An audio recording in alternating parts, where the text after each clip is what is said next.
Stephen, it's a busy day for you, not least a busy week. You've got matches on today that I'm sure you want to be watching.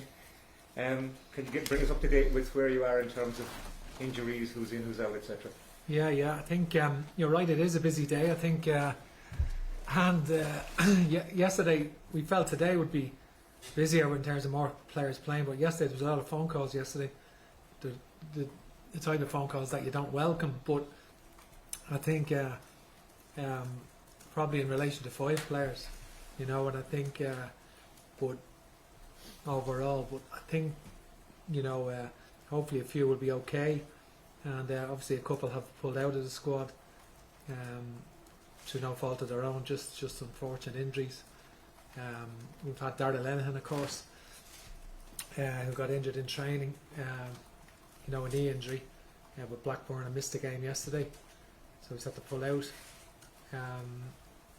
And obviously we got not great news probably in relation to Seamus Coleman yesterday, because obviously I was watching the game and immediately, I knew when I seen him when he's chasing Aaron Connolly at the time actually, and just pulled up. So he seems to have a hamstring strain that will most likely rule him out. So is he coming over to be assessed? We'll have to see on that. I think the scan has revealed that he'll probably be most likely out. Okay. So I think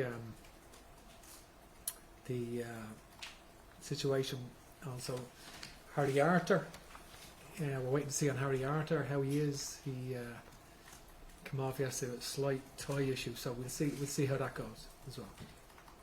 And is there anyone else? Everyone else is they're the only ones that can sort of speak about at the moment.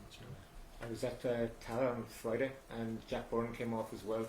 Is there anything? No, I believe he's okay. He just a knock. He's okay.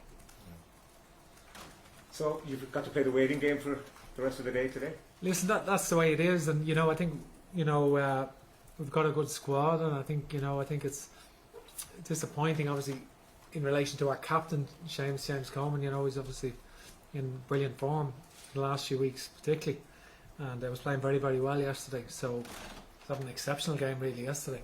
So it was just one of those situations. Nothing we can do about that, and we just have to adapt and get ready for Slovakia. Make sure we're right. Hopefully today is a little bit, that we get good news today in relation to a lot of the players, and that they come in ready to go tonight. It's unfortunate for Seamus and for Ireland, but in some ways it does solve one of your big selection dilemmas, assuming and hoping that Matt Doherty is going to be all right. Well, that never concerns me, having a dilemma. I think that never concerns me. I think we can never have enough good players. We don't have that problem in every position. That's a problem we would like, and certainly there's a strong consideration to consider both in the team for sure. And I think but that's obviously not available now. Now for the opposition, obviously you've done your homework and looked at them, and Hamzik coming back, he's not going to come all the way back without starting, you'd imagine, if he's fit. So who's he going to put out of their midfield, do you think?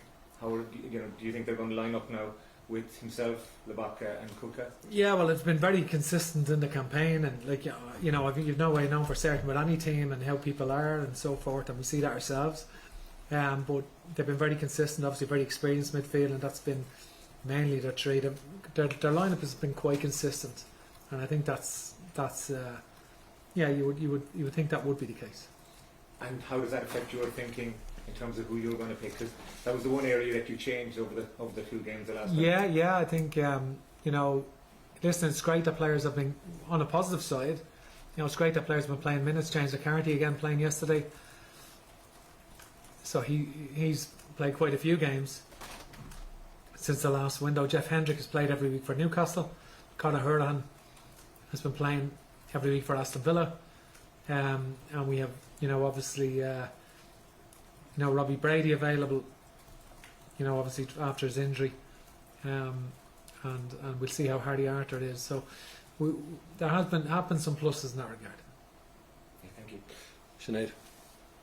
Stephen, were you talking to Seamus yourself? Yeah, How did that conversation go?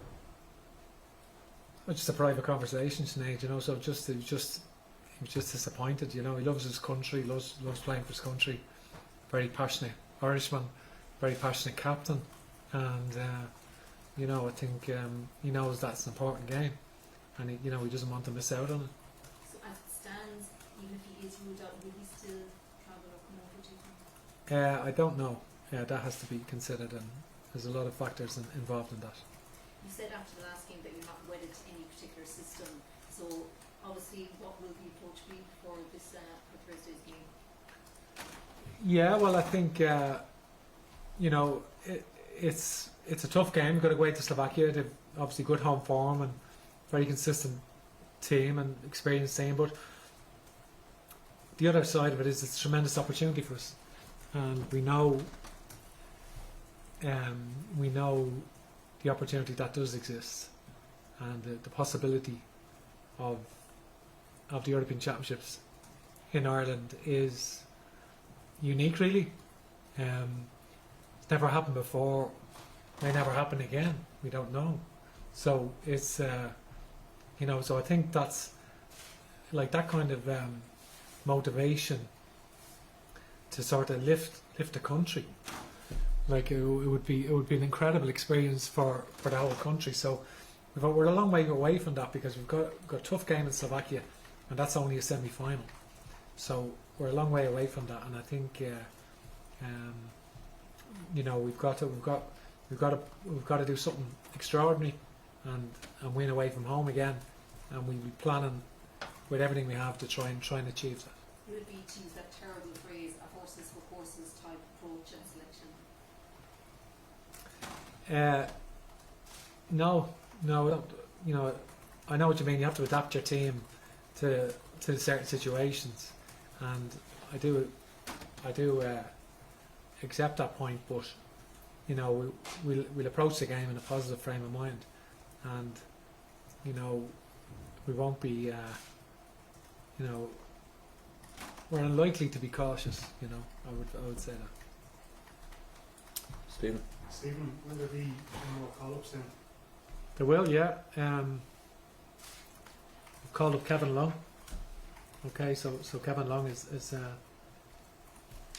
can consider himself probably rather unfortunate not to be included in the first place, I would say, and he's been very playing regularly in the Premier League,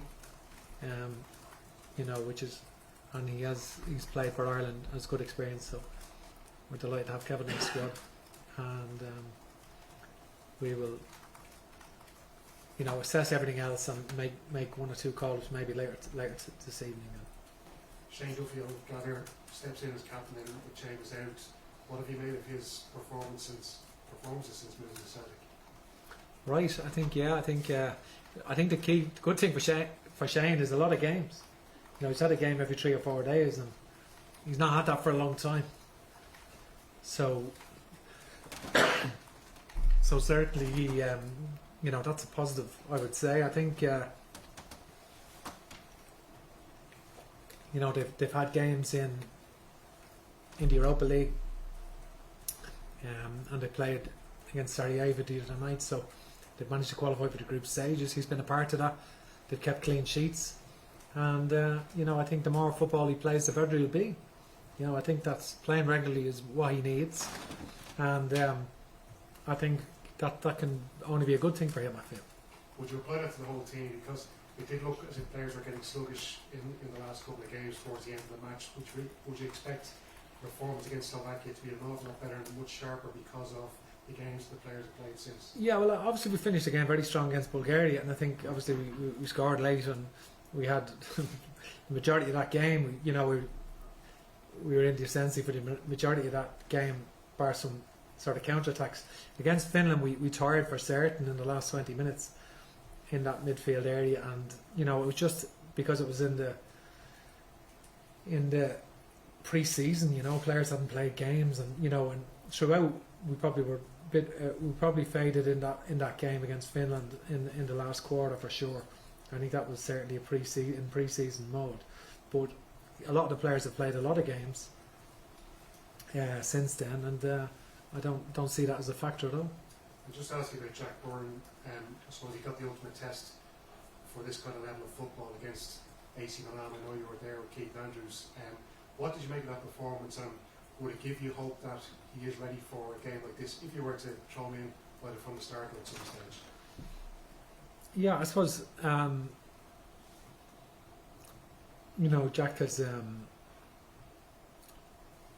a lot of different qualities than other players have. We have sort of athletic midfield players with different players that are comfortable playing deeper in midfield. Jack probably offers an alternative to that, and that quite creative player, plays high in midfield and has a great range of passing. And I think he's been playing well for a while now, and he's certainly an addition to the squad. Do you think there might be in a game like that against Milan, where times where his lack of physicality maybe went against him, and he kind of gets, maybe not protecting the ball as much as you'd like to see at that level? Not protecting the ball, he's tremendous at protecting the ball. I get your point that physically you can only be who you are. You can't be something you're not, like. But I think I thought he played very well, and he's backed that up with a couple of good performances as well in recent weeks. So he'll certainly be an addition to us. Thanks, Stephen. Gavin. And Stephen, are you calling someone up to replace Seamus, or is there a call yet to be made on that? Yeah, I'll make a call on that later on. Yeah. So I will be indeed. We'll see someone call up. Yeah. We'll issue an update this evening after. Yeah. Well, we have to just clear everything first with the club and with the players in question. So we just have to confirm everything first. You said that you'd achieve something. Because we've only really had the news on Seamus' results of a scan. That's why I was sort of a bit delayed getting here. We've only really had that, Yeah. He had a scan this morning, and we only really had that there, So I think we just had to. So obviously, it wasn't unexpected. So we have a plan, but we just have to communicate everything properly before we can announce it. Yeah, you mentioned, you described a win in Slovakia as would be something extraordinary. How do you give the players the belief that they can go and do it? Or do you have to? Well, I think that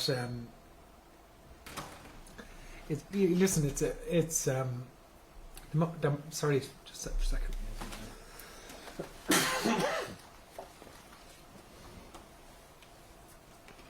Hi.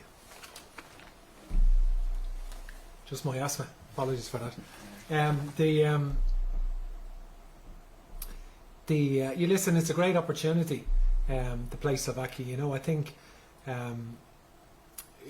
this game has been, spoken about for a long time now, and I think it'll be great to actually, the players will look forward to playing in it.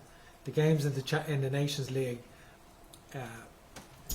where obviously we had an opportunity to look at increasing our options in the forward areas, increasing the options in the midfield areas, and see what worked and didn't work. And we got a lot of positives from some of the things we worked on. Some areas that we definitely need to improve on, and I think this is a great game that everyone is really looking forward to. It's an incredible, it's a great opportunity, and I think the players themselves realise that. I think Slovakia will be highly motivated, of course. They're at home, and I think that there'll be an expectation there because they're at home, and but I think from our point of view, we'll make sure that we're very, very well prepared, and that we're that we'll be ready to go. The fact, it's been a while since this group of players won a major game, competitive game away from home. It's probably the Wales game 3 years ago now. The fact that we haven't done it in a while, is that a concern for you at all? It's not a concern for me, but there's nothing we can do about that. We can only approach it on its, on the game itself, on its merits. I don't think we can be preoccupied with. We can't hide from the fact that, and there must be a reason. And so we've got to be positive in our approach and not reactive. You know, I think we've got to absolutely be positive in our approach, and I think you know, it is significant that we've not won many away games against significant nations in many years, and we've got to change that and try and address that and try and get that victory. Yeah, and you mentioned in the press earlier this week that Slovakia had a lot of ball against Wales and against Hungary. Are you anticipating the same, and you might get a little bit more space of playing the counter-attack relative to how it was in Bulgaria, or are you very much approaching it similar scenario? I don't see it as similar as Bulgaria. Bulgaria would adopt more of the counter-attacking approach. I see Slovakia as predominantly a possession-based team. We like to control games themselves, so that would be quite intriguing, really. And I think it would be two teams that will try and win the game. You know, so I think it'll be an intriguing tactical battle in that regard. Steve, you spoke before about this week about the Sunday games and Monday being effectively written off preparation-wise, Tuesday training. Just in terms of momentum for a team, which is always very important, and irrespective of the results for the last window, do you think you built a strong platform for the players to sort of hit the ground running when you hit training this week and in the build-up, a very short build-up to this game? Just give me the question. Do you feel like that the squad will come in, I suppose, and just completely ready to go with training and the build-up for what is a short build-up for this game? Yeah, well, I think you're right. It is a short build-up, and that's the nature of it. And listen, sometimes one or two players are playing on the games on Sunday. We're unusual that we've 11 players involved today, and I think that's Conor, for example. His match doesn't kick off till 7:15 tonight for Aston Villa, so that's quite unusual. I think tomorrow, Monday, becomes training day, very staggered with players. Some of the players who played Saturday. And a couple of players who haven't played it much at all, and then all of the players have played. So Tuesday becomes a critical training day for us, you know, in relation to, and we fly, of course, on Tuesday. So it's you're right. There's not much time to prepare, but that's not an excuse. We need to adapt, and that's the situation we're in. We're not complaining about that. That's where we are. We have to adapt, and I think we have to do on the, you know, in the meeting rooms and analysis, you know, and we speak to people individually on some of the roles and so forth. So I think you know, we'll have clear instruction and there will be no grey areas in relation to what's expected of anyone. And I think so you're right, there are challenges, but that's one we have to adapt, and I think that's we will adapt. One thing you spoke about at the last window was the lack of cohesion to a certain extent in the defence. Seamus is a natural leader, essentially out of this one now. And in the Finland game, in the empty stadium, Darren Randolph's voice probably sounded like the loudest voice from the back unit. Would you like your defence to be a bit more vocal and offer a bit more leadership? Or is that just a each individual sort of the way they play the game? No, listen, I think I don't necessarily think we have to be more vocal. No, I don't see that as an issue at all. I think we've got a lot of experience in the back four, and as you say, with Darren Randolph in goal. So I don't really see that as an issue. You know, I think we just have to make sure that we're not caught square, you know, as we were for once or twice in the games, and make sure that we have ample cover. And I think that's something that we have to get right. And then just for me, just to build it up to what is essentially a good final this week, how important is, I suppose, bravery for your own perspective from your senior players and essentially your goal scoring threats this week? You know, is that sort of would that be a theme of the week to build towards, of being brave? I don't know. Like I'm not. It's not something I'm essentially focusing on like that. I think you know, I've no problems with the, you know, the moral fibre or the courage of the players. You know, they love playing for the country. They're very, very determined. They're proud Irishmen. They play for the national team is the pinnacle of their career. I think I see the point you're making. You're more about accepting responsibility on the pitch, and I get that. I see leadership in the group. We have enough experience ourselves, so I don't see that as a factor, and I think we'll be fine in that in relation to all of that. We're just going to go to Ken and then Daniel, and then we have to wrap it up. So, Ken. You mentioned though, it's Sligo at home. Is that still an advantage in an empty stadium? I think Cam, we're still learning about that. I think we can't say great. I think we'd all rather be at home than away, regardless. I think that's for sure. People are happier with their familiar surroundings, but and not having to travel and in their familiar environment. I think that has to be a plus. But you're right. Not having a passion support does mitigate that somewhat, and that must be considered also. So I think it's a fair point. Well, what are your impressions about whether the fact that football's being played in empty stadiums now has had on the actual football?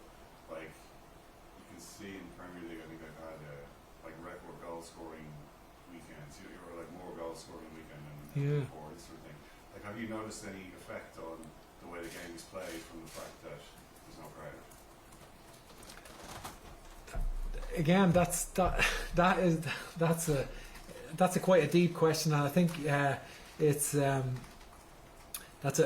sort of an overview of football throughout Europe. Has it changed statistically? They say that there's more goals scored. If so, why is that so?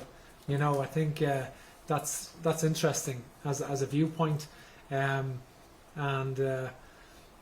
how will that affect us? I suppose what I think of. My opinion of that as a whole is irrelevant. Do you know what I mean? It's the only important thing is that how will that affect us? I think it becomes relevant, and I think it doesn't really change us. We still have it's our ambition to try and control the game, and that's what we will do. Slovakia have other ideas. In most of their games, they've had 60-65% possession, so that would be a challenge in itself. Does the crowd affect the defending? Or affect the striker finishing in an empty stadium? I suppose those things are difficult to quantify, and but I'm not really focusing on that. I'm just thinking that we've a job to do. We know the opposition; they're a very good team. We're going to have to be exceptional ourselves, and I think we're just really focused on that. I think other factors we don't want them to sort of permeate the way we're thinking, or sort of infiltrate sort of our thought process going into the game. We want to sort of just focus on the jobs that we have to do, and hopefully we can do that. Okay, just a quick one from McDara, and then Daniel, and then we're out. So thank you. Stephen, one-legged tie. You don't have much time to mention on the pitch, but will penalties be coming into your training during the couple of sessions? Will you be getting players to have a penalty shooter? It's something that we have to consider for sure. Yeah. And just reflecting on Thursday night, you're all Dublin qualified for the Europa League. How important do you think that is for Irish football and for the League of Ireland following in your team's footsteps? Yeah, it's great. It's great news, really. I think I'm absolutely thrilled for the players because they've had a tough season because of COVID, of course, and games behind closed doors, and the league being cancelled, the league been shortened then for a very small number of games this year because of the season, and that's affected them. So many of them out of contract, and the uncertainty around that. So for them to get to the group stage is absolutely brilliant, and that was the ambition, and of the club, and that's been important for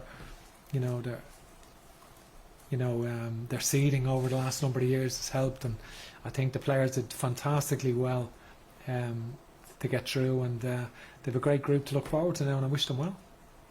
Last one, Daniel. We spoke to you last week about Seamus Coleman with a reference to a leadership group. I don't know, were you speaking generally, or do you actually have like a leadership group that you are interacting with as a management team?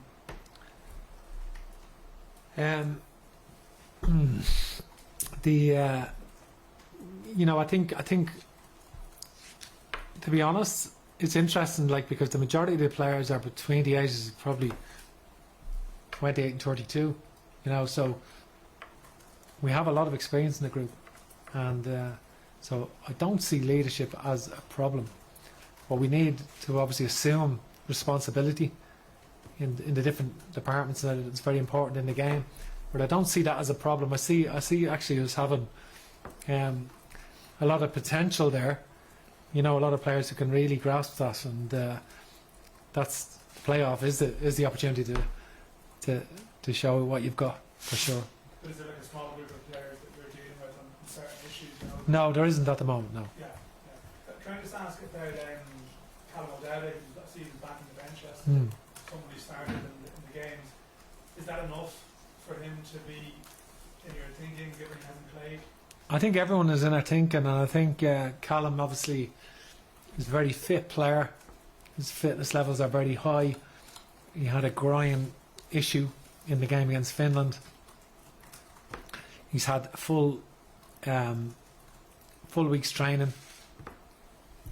You know, Bristol City have been going really well. They're winning the league, and they didn't change the team, and that's perfectly understandable. I think he's been, you know, trained a full week, and he'll get a few days training now with us. So I'm sure he'll be in consideration. Yeah, absolutely. Just last one, sorry.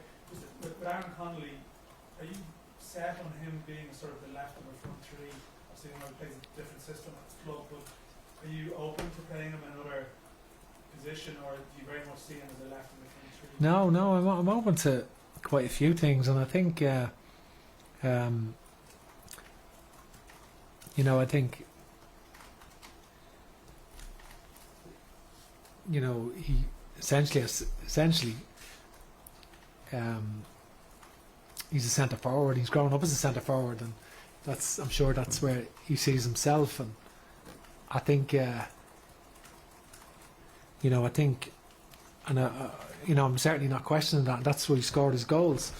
I think he played on the left wing for the under-21 team with great success. Because we had quite a few centre forwards, and we're trying to accommodate players, and I think pace is important in international football, and Ireland has that, and that's a great asset to us. We want to, you know, that's important. I've played him on the right, I've played him on the left, and I've played him as centre forward. So when he's playing in a wider area, he's happier coming off the left than the right. But I think long term, you know, most likely will be a centre forward, Aaron, for sure. But we've got to maximise the talent that we have in the team, and that's what we look at, you know.